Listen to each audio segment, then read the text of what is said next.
Welcome to another Buddies, Booze, and Banters, Unfiltered Conversations. I'm Rick. I'm Michael. And I'm Alex. And, of course, we got Michael sitting here looking at the actual tail end of the Baylor and Clemson game.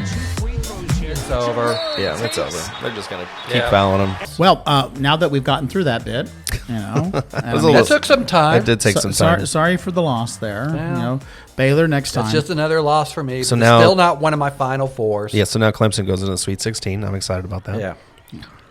Anyhow. But, so, let's move on to another subject. Let's kind of like get a little bit, let's have some fun with somebody. Who? Alex. Ooh. So I did my homework. We had some homework for Alex to do. And he made a statement on one of the last podcasts and basically says that he feels that the GOP, the Republicans, are better for businesses or better for the economy. So I told him, it's like, bring your facts, bring your homework. I'll see if I can counteract it. It's all good. I found 6 takeaways that I agreed with. I read them and everything. Awesome. Right. Cool. I'm going to let you start it off. Centered around business. All right. I'm a business person. You are. So are you, Rick? I am. Yeah. I'm just surprised in your non-Republicanism because, I mean, you all have a lot of, eat what you kill. If you're not going to go work for it, you don't deserve it. No, I mean, you're right. But, I mean, there's a balance, and I'll explain that a little bit. That's actually the end of my kind of like analysis and rebuttal to yours as to why the Dems actually have a little bit more success. Right. So I'll start it off with the story. I was sitting and smoking cigars with my dad, who's a Democrat. And I don't know how we got to this point, but his statement was, so you think that large companies don't have to pay taxes or shouldn't have to pay taxes? And I looked at him and I was like, that's the whole reason to own a business is to not pay taxes. I said, that's not to be confused that I didn't file my taxes because I filed my taxes every year. But let's dissect this question. You're a businessman, yes. Right. As a small businessman, LLC. He said big businesses. So you actually have large multi-billion-dollar companies that are not paying taxes. Yeah, it's not individually owned by the owner. The size, though. It does matter because, I mean, they're taking a lot of those billions of dollars offshore, and who's going to be compensated for that but the CEO and the executives? Yeah, but how does that not relate to small businesses? How is that not equal? You're just taking a dollar that a small business owner might have, magnifying it times 1,000,000. And then because they're sending that millions overseas, well, they never bring it here. Typically, they're upset because we outsource, or I have before, I should say. I don't now. But you outsource locally. But I have and outsourced somebody pays overseas. Taxes. They pay taxes. Yeah, somebody here pays taxes for it. Whether they're 1099 or something along those lines, are required to pay taxes. No, if you take advantage of all the tax. Well, absolutely. I mean, I'm all about making sure you take care of those. Right. Well, don't you think that's what they do? The Republicans? Oh, no. We're not just talking about Republicans. We're talking about big business here too. Okay, wait a second. Can I interrupt here for a second? Sure, go ahead, Michael. It's because this is supposed to be Alex's topic, and I feel like I'm in a tennis match looking back and forth and all this You stuff. should have sat on the other side of the table. Let him get out his points first. Instead of just, he just had one, and then you just go blah blah blah. Let him bring out all his points, and then have the discussion. Because otherwise, this will be a 40-hour-minute presentation. So just let him get his points out. My whole basis of what I introed with is tax reduction, Tax Cuts and Job Acts, which reduce the corporate tax rate from 35% to 21%, and also referred to tax relief to some small businesses. Introduced a 20% deduction for pass-through businesses such as sole props, partnerships, S-corp, which I'm a partnership, transferring into an S-corp, designed to lower the effective tax rate for small business owners. Like, we need that money to reinvest back into people and resources and infrastructure. So I don't disagree with that. So how is that a bad thing? No, but we're not just talking about what you're saying here. I mean, what you're saying is exactly true. I mean, I wanted to save as much as I can on taxes so I can reinvest, whether it be, adding more merchandise or adding more staff or whatever it may be. Right. How is that not different, though? Look good, y'all. How is that? How does that not scale up into the big businesses? They're also doing the same thing. Because they're lining their pockets or they're giving to the shareholders. They're not actually reinvesting it. I mean, we I also line my pockets. Like I get that. I reinvest, but I also make more money as a result of it. And you're reinvesting inside your business. Most of those multi-billion-dollar companies are not doing that. That's the problem. And and you still probably pay some tax. Yeah, I still pay none. A fee. They pay none. It's very small. Well, of course. I mean, that's something. as a small business, that's what you should strive for. You know? Right. There's no doubt about it. But at some point, there has to be a level playing ground where these multi-billion-dollar companies and multi-million-dollar companies do pay something. Right. And to sit here and say they have a zero requirement to payment, it's just not right. You know, I mean, first of all, we have a high tax rate across the board. It's not just on businesses. I mean, so you're trying to tell me that me as an individual, not a business owner, me that who does a 9 to 5 every single day, I should pay more taxes than a company should? No. Because I'm working for that same company, right, and I'm helping them be successful, but I'm paying more taxes than they are. I don't see the difference between a small business like myself with maybe 15 people who strive not to pay taxes for all the reasons, right, that we mentioned, and a large corporation that, in my opinion, is doing the same, regardless of if half or a third are going to reappropriation and the other half or 2/3 going into salaries. Out of those 15 individuals, how many are actually owners of the company? 2. Okay. There's 13 others. Correct. And they're all paying taxes. Correct. And they're paying probably a rate of 25 to 28%. Right. Okay. And you think it's okay for them to be paying a higher rate than you? I don't. So I educate them to follow the same. So I actually have no employees. They're 1099s. They're 1099s, but we encourage them to file an entity of their own so that way they can take advantage of the same. And I do the exact same thing. I advise people like get into an LLC or something along those lines, and there's things that you can funnel through that, even some everyday stuff. Right. I mean, your gas, your tolls, or whatever. But I'm okay about all that stuff. Right. But again, I mean, there's still an inequality that's in regards to the pay out there and the taxation. Well, it's not process. equal. Well, it's not supposed to be equal. Yes. But as a company, you know, and not paying taxes, which is really how you started this entire conversation off, how is that? Because that means the GOP is better in regards to handling it. I'm not sure how to answer that question. Can you ask me the same question in a different way? Okay, so you feel that because of the GOP is doing something in your favor as a business owner, that you pay less taxes. How are they doing that? How are they not versus the Democrats doing that? Well, I'm assuming just through legislation. I mean, it doesn't just happen, obviously. Which means there's there's a multiple level. Right. You know, you have the House, you have the Senate, you have the President. You know, that has to go through the entire process, and at any given time there could be a split government. Right. You know, so I mean, there's also Democrats involved in that. So, topic number 2. Reason number 2, access to capital, which is also very important. In the 3.5 years I've been in business, I've taken out 2 loans, which were amazingly easy to navigate through. One was for $11,000, paid off in full. The second one was for $40,000, and we only owe $10,000 on that left. So access to capital, the administration worked to improve small business access to capital, including through initiatives that aimed to make it easier for small businesses to get loans. I think is important. Yeah, and I've actually experienced the opposite as a business owner, especially during the pandemic, you know, and it was because the way my accountant at the time was doing my paperwork and I'm filing my taxes, I was both LLC as well as a 1099 and also a W-2 individual. The small business loan people, I was still working, you know, as a W-2. No, as a W-2. Right. Obviously, my other 2 businesses shut down because obviously events and things of that sort, there was nothing going on. I laid off 40 1099 employees, you know, who were making quite a bit of money, you know, supplementing their income.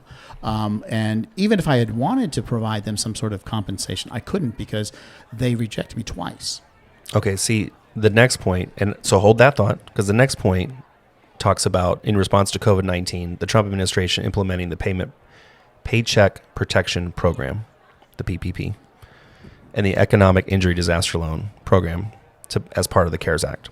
Provided forgivable loans to small businesses to cover payroll, which I have a lot of friends that took advantage of that.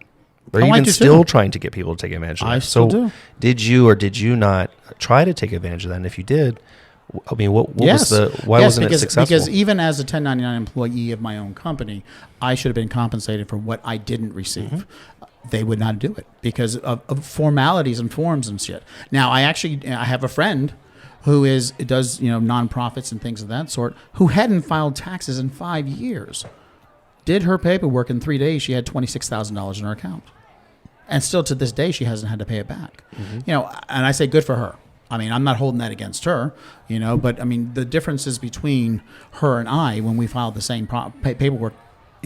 Obviously I did more work than she did in regards to the filing. She really did it when she had a few cocktails, and lo and behold, it was successful. You should have done it with cocktails. Maybe I had a person last week present me that you can still apply for those. You can, but again, my paperwork has all been done the same way since 2016, and as far as they're concerned, that's the way it is.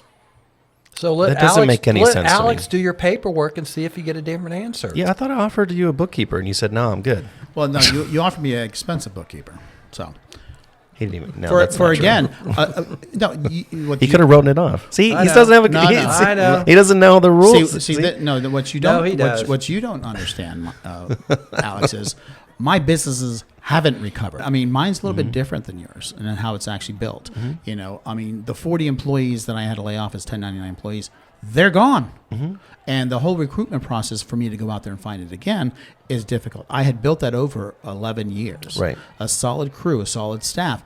And they were also my referrals, meaning I always got additional referrals in that regards. And, without going into super details specifically on why it was so difficult to do that type of recruitment, my staff was different than your typical event staffing out there. Right. And stuff. And for me then to spend the time and the money and the resources to go out and recruit, I mean, that means hitting universities. That means actually doing, greeting meets and things of that sort. That's a lot of time on my hand that I don't have, number one. Yeah. Then you sit in your time, it's like, well, I gave you an accountant referral. That's great.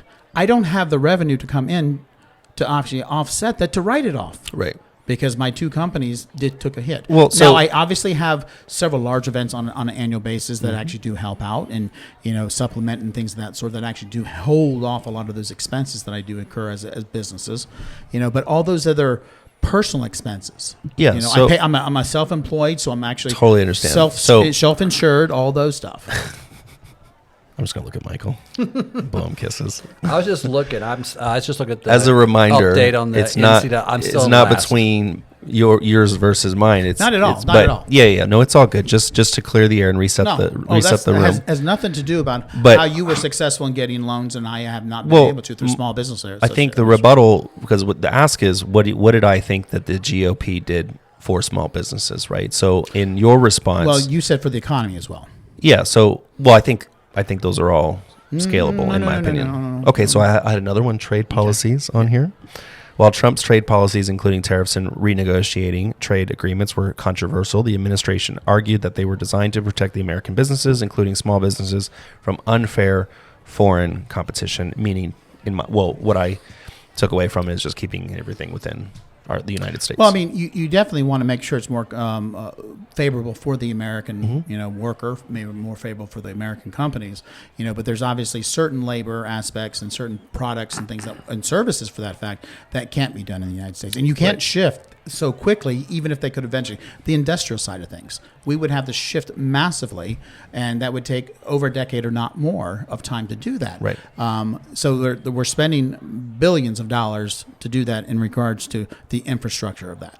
Bottom line is, in that meantime, the tit for tat is what's occurring. They're also putting tariffs on us. So our costs are continuing to increase when we want their products.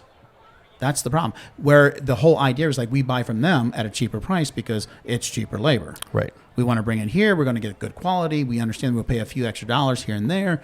But in the meantime, we can't afford that. We're getting paid. I mean, the whole process of him putting 100% tariffs on any cars made in Mexico that is owned by the Chinese company.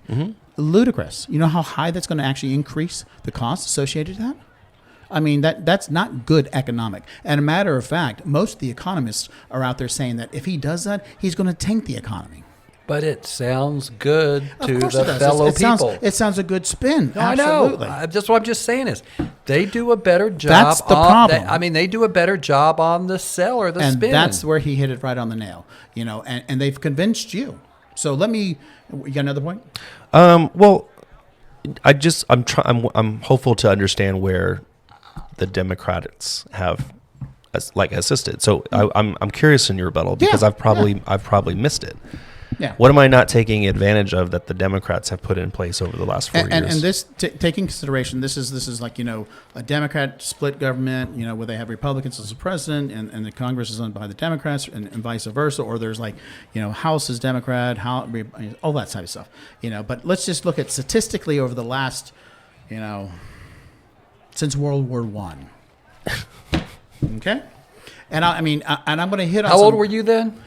Not as old as you. But I'm going to hit on some key. Get that comment. I'm going to hit on some key points specifically that are the economy related that also impact small businesses as well as large businesses. So the real GDP growth. Obviously the Democrats have a better record of that of the last since World War I of 4.33%. The Republicans have 2.5%. So obviously a difference of 1.79. But see, do you see how job creation? Don't wait. Don't lose your thought. Don't lose your thought. I don't see how that affects. It's so top level. Mm-hmm. Yeah, we're not done yet. It doesn't but that's the selling point. I mean, that's the selling point on the average side or Joe doesn't feel that. They say all this stuff. There's a couple of average Joe that does affect. Okay, and that one does. One happens to be the next one. I mean, it's a good one, but I mean it's a good. Well, no, that's true. And I think most people out there be like, just don't "What is realize GDP?" It. I get that. I understand that the gross domestic product. I get that. They don't understand that. Job creation. I think they understand that. Okay. Again, since World War I, 2.59% is obviously the job percentage increased by the Democrats, 1.17% by the Republicans. Now, you may say that there's a 1% or give or take there, or 1.5%, 1.25%.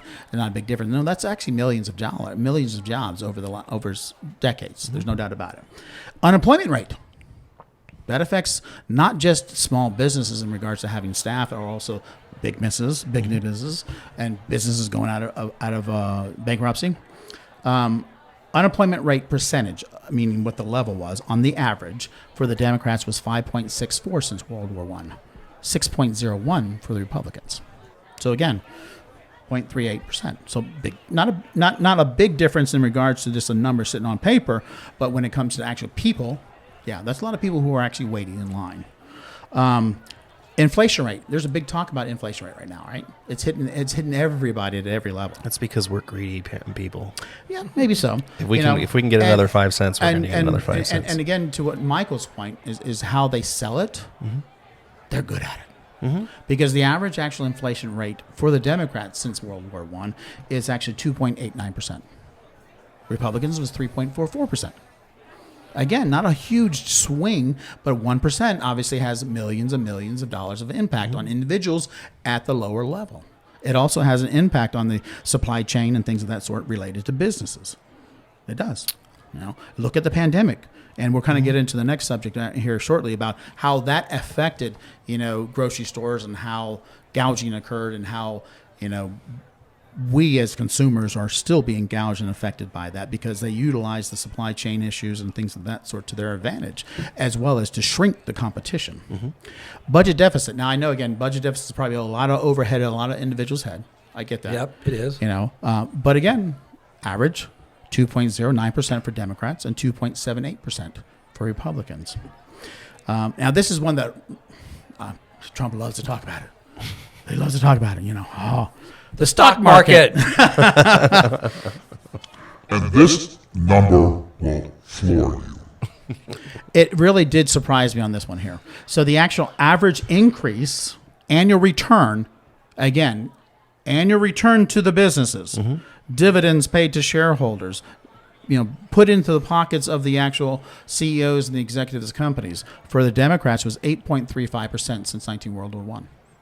2.7 for Republicans. That's a big impact on business. Mm-hmm. I don't think the Republicans were doing y'all any good at that point. So that's just some statistics. Now let's talk about recessions.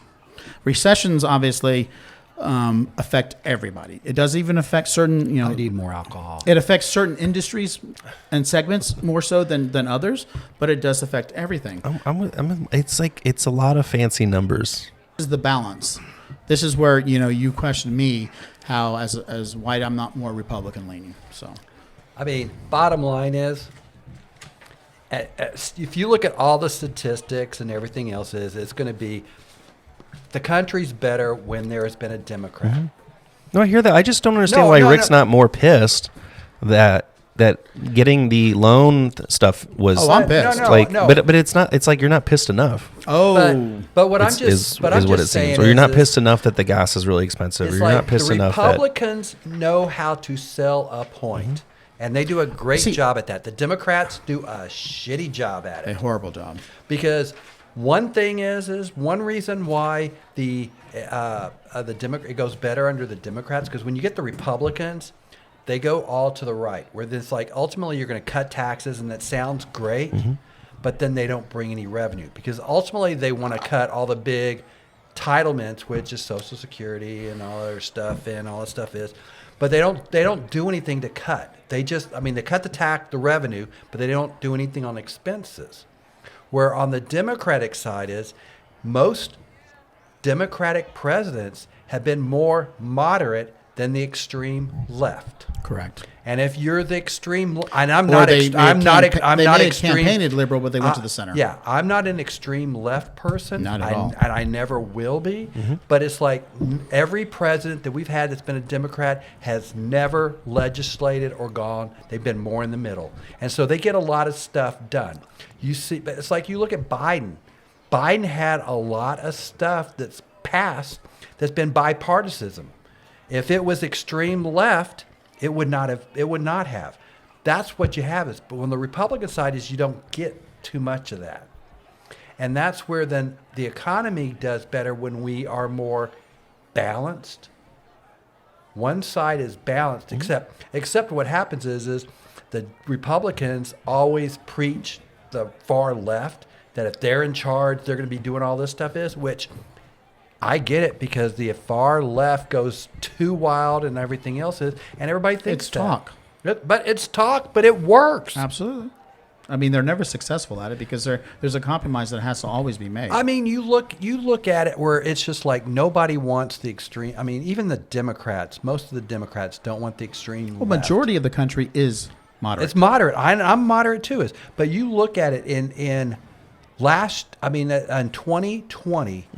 When they were determining the Democratic presidential nomination, Biden was the only one that was middle of the road or whatever, but he was the one kind of left or whatever. But they had a bunch of people. But Bernie Sanders was the one getting all the attention. He was getting in. He was winning. And then before Super Tuesday, all the moderate Democrat nominations got out because they knew that it was just like they couldn't win with Bernie. And they got out, and Biden then just took it. And that's where that's the part where the part that I'm just saying is I get everything that you're saying or whatever.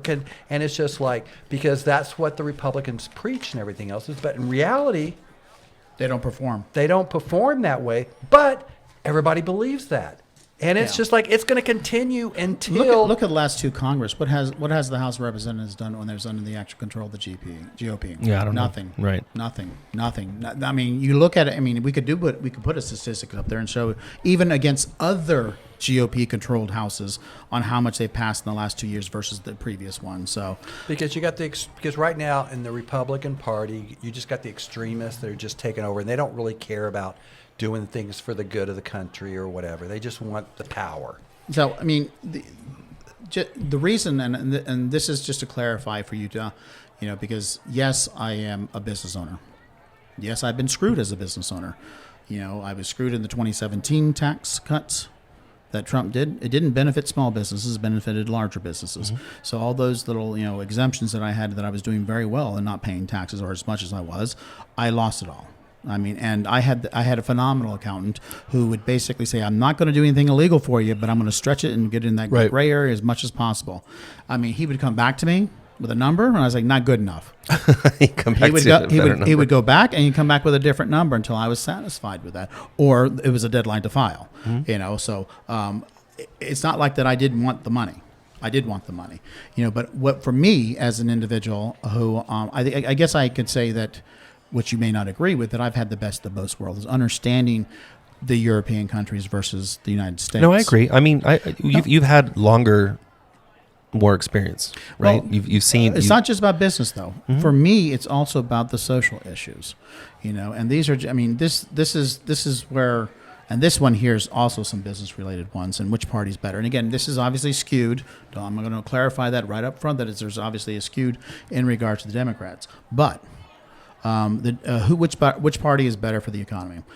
Democrats' economic policies benefit low income and middle income families, which obviously, as they're making money, they're obviously paying taxes and putting into the revenue that the country needs. So if they're not and they're unemployed, they're getting entitlements that we're paying them. So you want to get them to work. So maybe a work program does help. Mm-hmm. They argue that reducing the income inequality spurs economic growth. People are more likely to spend than save, invest. Just talk about that $1,200, and we kept getting during that whole COVID thing. That was being spent on the economy. Mm-hmm. So it proves, and that was most of the young, less economic individuals. They were spending it. They weren't necessarily holding it back. I didn't get it. I forgot all about that. I got my $1,200. I don't even know what I did with it. I was making too much, so I didn't get it. They support the Keynesian economic theory that government should spend its way out of a recession versus basically cut. I mean, if you look at what the Republicans are trying to do now, 18% cut across the board of everything, with the exception of their pork projects, and they want to do some research that shows the economic growth is better on the Democrats. But Republicans, they advocate for supply side economics that primarily benefits businesses and investors. I don't think it actually benefits as much as the businesses does for investors. They argue that tax cuts on business allow them to hire more workers, increasing demand and growth. Their argument out there is like, no, those tax cuts goes in the pockets of the executives. They support the pursuit of prosperity without government interference. Prosperity doesn't actually happen without some sort of government involvement. They use the word interference. I use the word of involvement.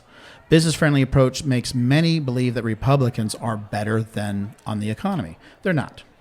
Now let's go into these social issues, and I think these are extremely important, and not just what the issues are and where they fall in regards to either side of the Democrat and the GOP party, but also how the Americans feel.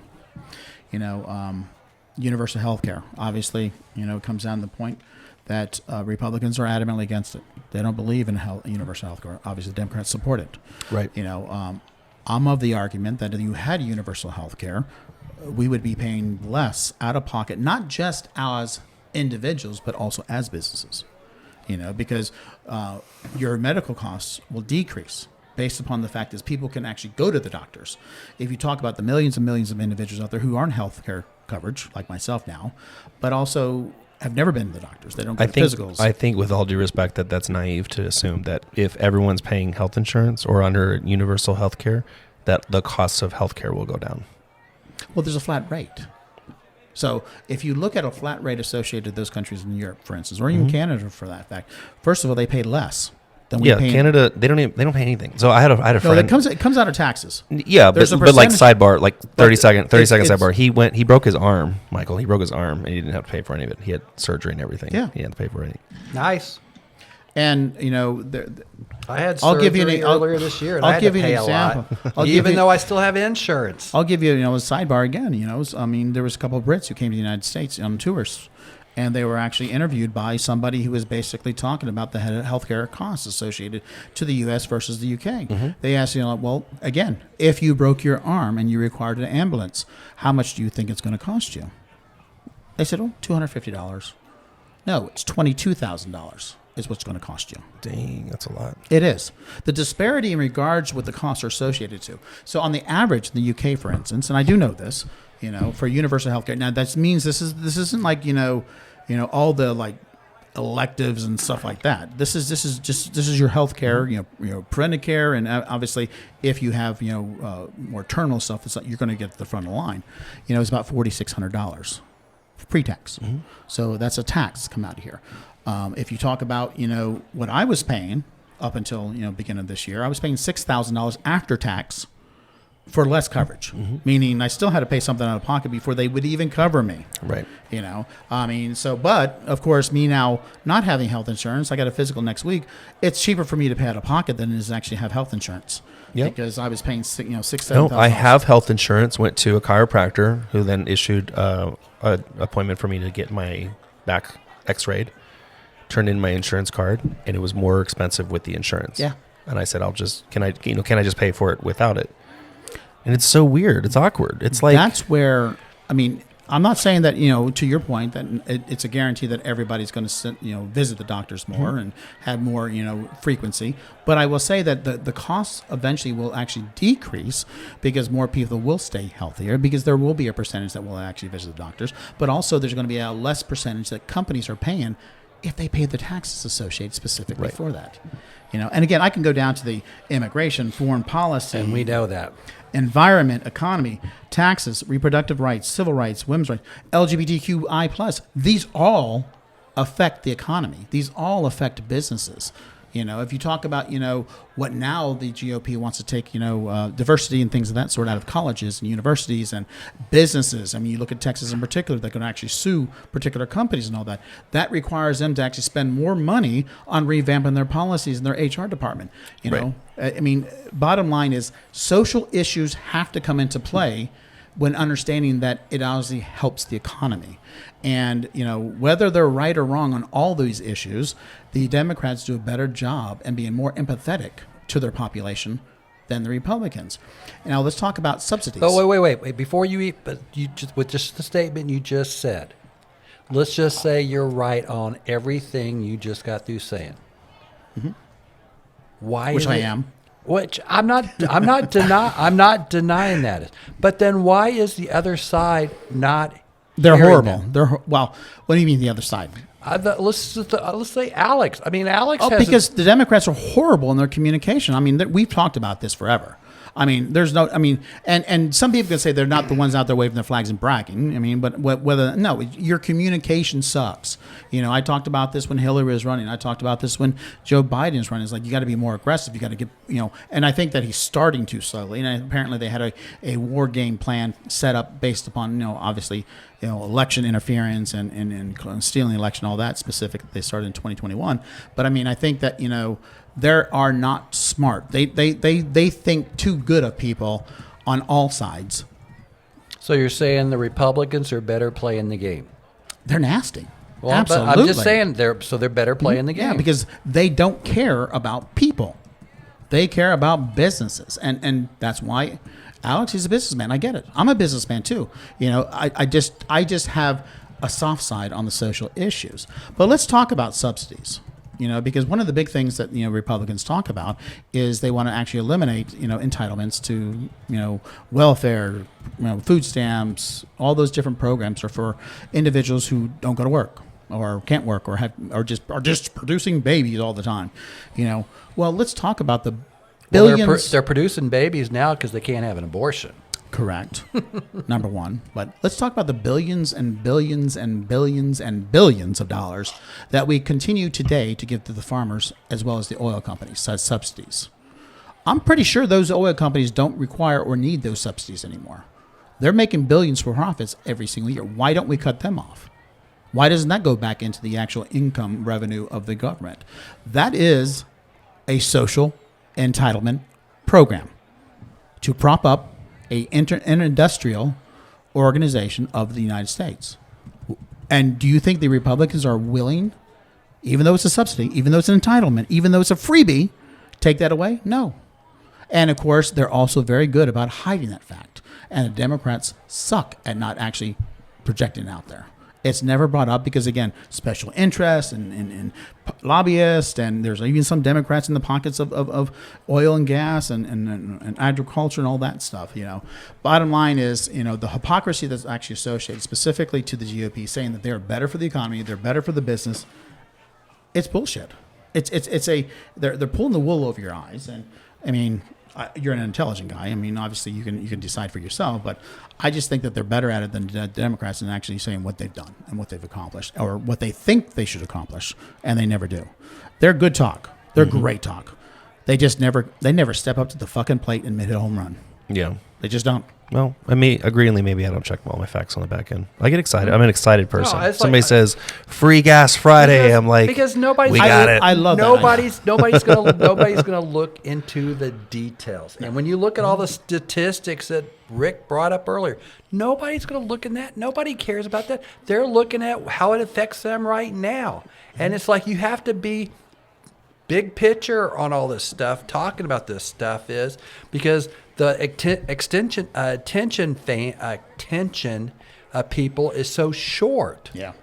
That you cannot talk about all these details. And like you were quoting all these statistics and all this stuff isn't, I believe they're all right and everything else is, but I'm sitting here and I'm just going, I'm more curious about the NCAA and my brackets are sucking more or whatever. So it's like I'm not sucking. That's where you're but more it's like interested. I'm not paying attention to all this stuff. You can't. You got to find a better way to No, communicate. they're this definitely stuff. you're absolutely and right. until you do, you're in the same boat. But the point of the discussion tonight wasn't my attempt to communicate to the world. No, I know. It was to communicate between the two. It was between the two of y'all. It was an audience of one. Yeah. Primarily. And basically to bring those facts, which is, as he's admitted, that he probably doesn't dig enough deeper, But, let's talk about some other big businesses, specifically associated grocery stores. And these are big businesses. We're talking about Walmart, Amazon, Kroger, CNS Wholesale Grocers, Associated Wholesale Grocers, McLean & Company, Procter & Gamble, Tyson's, and Kraft & Heinz. First of all, Kraft & Heinz, which actually has seen a price increase and profit increase of 554%, is actually outrageous. What they have been doing, businesses, big businesses, because Trump allowed them to do, have been gouging individual consumers since the pandemic. Now, you would think that, okay, based upon the supply chain command or the supply chain and in regards to all those ships that were backed up and, factories were shut down for production and things of that sort, absolutely. There's going to be an issue specifically associated. And so production costs and transportation costs should increase. There's no doubt about it. But we do not have a supply chain issue anymore. We do not have a production issue anymore. They are continuing, even though we're in 2024, of gouging it. They have increased, they've spiked. Data shows that food prices in the United States have spiked 11% between 2001 and 2002. Just a year, 11%. And that's the largest increase in an annual basis over 40 years. And the FTC has actually gone after it, done an analysis based upon the, pre-pandemic to the current date, and they're currently doing that. Now, what's happening is now that people are catching on, I don't mean just the government, consumers are catching on. And so, Heinz in particular, they're not buying brand names anymore. Right. They're going to off brands, which is significantly cheaper. So now they're catching up and saying, oh shit, we kind of screwed up here. So they're trying to slowly reverse themselves out of the whole situation. It's not going to work. It's just not going to work. Because one of the actual goals they had during this process is to eliminate competition. The small people, the small businesses out there who were supplying the small grocery store on the corner, the bodegas on the streets of New York, all these little small suppliers, these little neighborhoods, they wanted to put them out of business. They wanted to take over, and they did a very good job at that.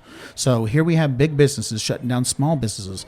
Doesn't sound very nice to me, does it? No. No. So, that is, again, another example of where the consumers, the individuals, are being hurt by businesses who are reaping the benefits of a GOP policy. It's that simple. Now, Biden needs to do something about it. He not just talk, and he is talking about it, but he needs to do something about it. There's no doubt about it. Because I've seen grocery prices just skyrocket. It's just ridiculous. Everybody has, and so. And they need to stable out. They need to come down, to be perfectly honest with you. I have gotten so damn good at coupons. I'm going to start couponing. And oh my God. Does that really work? I went to Tom Thumb. Mm-hmm. Tom Thumb is kind of known as a little bit more expensive, but it's convenient. Yeah, and they have great quality beef. They do. Well, their entire set is better than Kroger, in my opinion. Right. I ended up doing my whole app where I had rewards and deals and stuff like this, and I think it was like $58 was the total. Mm-hmm. I paid $32. Yeah. I paid $32. That was the discount. I had almost a 39% discount. I do the same thing at CVS. I do the same thing, Walgreens, wherever it may be. I always look for coupons or, 40% off here. Michael, you buy Cokes, obviously, right? Coca-Colas. I go into these drinks. At Tom Thumb, the sticker says $7.99. So it's $8 for a 12-pack of canned Cokes, 12 ounce. And I mean, I can remember the days when they would do specials. You buy 2, you get 3. No, they don't do that anymore. Now they have the packs. U coupon program where you scan it on your phone. The digital ones, yeah. And you can save. I save $4 by doing that. But if you have the reward and you have the app. I have the app and I have a rewards number and all that stuff. Yeah. Once you do that. What, Tom Thumb? Tom Thumb, yeah. They and in some cases on my reward one, I'm sure the same thing with you. You don't always have to scan that. Yeah, you don't always have to scan it. If you go through the deals, it's already in there for you. And not only that, for every $100 you spend, you get 1 point on your gas at Tom Thumb. Yeah. If you have a gas station near you, but I don't. I have one that connected to not only that you get rewards. I mean, if there's certain products that you buy, and I'll go through my app and I'll hit them all. Just to clip them. I'll clip them all into my profile, my portfolio. I don't know if I'm going to hit any of those rewards, but I hit one of those rewards and I got $8 off. Cool. It adds up. And what's neat is you don't have to, you just have them scan your phone at the checkout and it knows what I just key in my phone number. Yeah. I do self-checkout, key in my phone number. Oh, well, I got to buy one, get one free bag of ice the other day at self-checkout. Yeah. Again, it's we're getting savvy at that because we have to, because the costs are just continuing to increase. Yeah. Now, on the flip side of that, with the FTC and their lawsuit with Apple and monopolizing in regards to the smartphones, I'm all for that fucker. Let them take over the entire market because Androids suck. Yeah, I agree. You're for Apple? I am for Apple 100%. I am Apple whore through and out. Yeah, same. Let's just say that. Just I'm right a off the bat. whore for Apple. I actually did go to an Android years ago and couldn't figure the damn thing out to save me. And it didn't do nearly as much. I can't even call myself on an Android phone. Oh, my gosh. I don't even know where the call button is. Yeah, I think, and I don't know what my father has. I think he has Android as well. And I'm just like, he has to say, hey, Rick, can you check? I don't know how to use that damn thing. There's like, here. Yeah. No. One positive thing, though, that I watched today about this discussion is Apple is going to release integration of iMessage and the Android text which is message. finally due. That is going to be a cool thing. There's so many times when you get that kind of green little message like, this fucker's not on iMessage. Get an iPhone. Right. So you can't do a group chat effectively. Huh? Green. Yeah, the green signals that it's an Android on the other side. Yeah. And not It's not an iMessage, or they have iMessage turned Because off. it's blue. Right. Yeah. Otherwise Which it's means blue. I can't get it on my computer. Which is, it's. I'm not creating a problem, but it's just annoying. But we right. I'll receive it on all our devices. Right. I receive it on my iPad. I know for a fact Rick has a Mac and an iPhone and an iPad. So if I send him And something iWatch. to his Not here text, right now, but I'm wearing mine. I have an Ultra. yeah, of course you are. Do you want this one? I'm going to get the new one eventually. How much are you going to charge me for it? For you? Come on. Give me a deal, because I'm gonna trip to the bar. Oh, there you go. What was But I yeah, saying? he knows that I'm gonna Yeah. get the text. Right. And I know he'll be able to access it through Anywhere. text. Anywhere. And not only that, I can just hit my watch or my iPad and talk it to it. Or, just there's so many advantages when it comes specifically to I can actually talk on the phone through my iPad if my phone's in the other room. I can talk through my computer. Like I said, I'm not tech savvy, so. No. So I am all about Apple monopolizing the entire market because they're doing it right. Now, yes, the phones are $1,600 for the 5s or the 16s that are coming out. I don't care. They're awesome. Yeah, but to Apple's credit, they have a cheaper version of most things. They have the iPhone They do. SE. They give you options. So Even the Apple Pro Vision, they're releasing a $1,500 unit. Yeah. They're already working on it. So anyhow, I think that's a lot of on the economic side. I have just two little more topics that I want to talk about. Oh, God, we got more topics. Well, no, we talked a lot about on the actual GOP and how they suck on the economy. But No. They suck And on- the right Democrats on it. suck on their communication. they do. They really do suck on that. But the last thing, again, is it's about the RNC. And, of course, that the Trump organization, and I say the cult, has taken over the RNC. Yep. Everybody that actually is running the RNC or is being installed in the RNC are, did we hit the button over there? Did we hit go? Yeah, it's recording. I Okay, see good the deal. red on the left-hand side. Good deal. They 56 minutes in, he was wondering Yeah. if he hit record. it could happen. You never know because I didn't hit the button. Who did you hit it? Okay, good deal. I hit it. To be fair, I go through the same crisis all day, but I've got a big red button right here. Yeah. So I'm constantly checking. I just see the things Well, going up. the RNC is pretty much taken over by the MAGA cult. Yeah. 100%. And your point is? My point is they're fucked. they're fucked. Well, it depends on your definition of fucked. Let's talk about donations. And I mean, this is going to be a quick point on donations because I still do need to do one segment of the Bible and the insane shit. Oh, God. Okay. Then do it quick. Cue the music. Yeah, the RNC has now set up new rules now that Laura Trump is involved. And so any donations that come into the RNC in the past would be dispersed into a chest, war chest, and dispersed out to the candidates, not just at the presidential level, but also at the different House levels and different Senate levels and governor levels, whatever it may be. That does not happen now. It goes into the actual bank, and then it's dispersed out to two places first. Now, I don't know if there's anything left over that eventually goes to the other candidates, but the first one goes to Trump's PAC that's paying his legal bills, and the other one goes to Trump's campaign. So it's all about Trump. So you have millions and millions of individuals, I would assume, who are donating to the RNC because they believe in their candidate, and all they're doing is paying his legal bills. But is that even legal? Of course it's going to be legal or whatever, but it's like I look at this as like the people that are going to contribute to all that stuff is stupid. They're stupid. Yeah. I mean, because bottom line is, it's like it's so out there of Trump needing all the money and everything else is, and you think you're going to give it to one thing, you're basically giving it to Trump.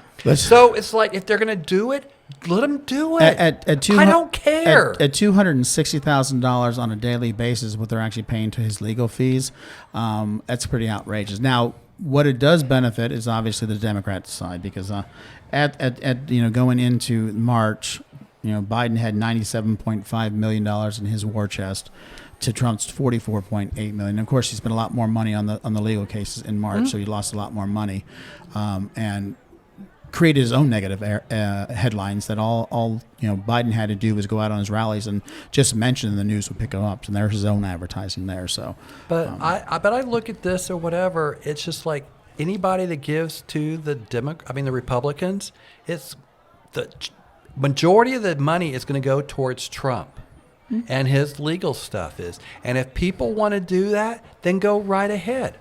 It's going to be interesting to see when it comes November what money's left for all the other candidates because it could turn out. It's not to just be, November; it's now. But ultimately November is going to be when it counts to see who gets elected, and that's the part where I look at is just like. Well, they're not even finished with the primaries. Well, with most people, they are. I mean, most states are they're getting there. You have the nomination of the top of the ticket, but there's still a lot of primaries that are going on for the individual. Well, but I think 30 or 35 of the states have already had their primaries. Yeah, well. So it's like, but that's the part where I look at it's going to be interesting because it's like in previous when people donated money for a party, whether it's Democrat or Republican, it usually gets split out. Yeah. On the Republican side, it's not going to. Nope. So anybody that's going to give money to the Republican Party is going for Trump, which everybody should know that. So if you're going to do it, then that's where it's going for. Well, now it's going to be interesting to see how all the other candidates, whether they get the money or not. I think most people are not aware that it's going to his legal bills. I think they're more, thinking that it's going to his campaign, yes. But and to buy advertisements and grassroots staffing and things of that sort. Again, I'm not saying I know that. I'm just saying yes, they're stupid. Yeah, they're stupid to give that money into there.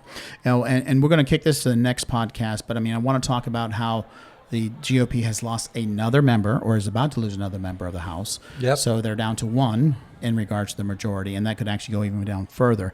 But I'll hit a little bit into next podcast about why this guy actually has quit and who he's going to work for, because that's kind of interesting. But I'm going to leave this one last thought, and this is the Bible and the insane shit. Oh, God. And this is from Matthew 5:40. And if any man will sue thee at the law and take away thy coat, let him have thy cloak also. So if someone steals something from you, you should hand over something else to them, is what they're saying. So next time, use that to your advantage. Again, the Bible should not be classified as the gospel. And don't interpret some crazy ways. But anyways, thank you all for joining us for another podcast. A little bit long time because of Alex this time. But thanks you for joining us for Buddies, Booze, Banters, Unfiltered Conversations. I am Rick. I'm Michael. Was here to look good. And I'm Alex. You did.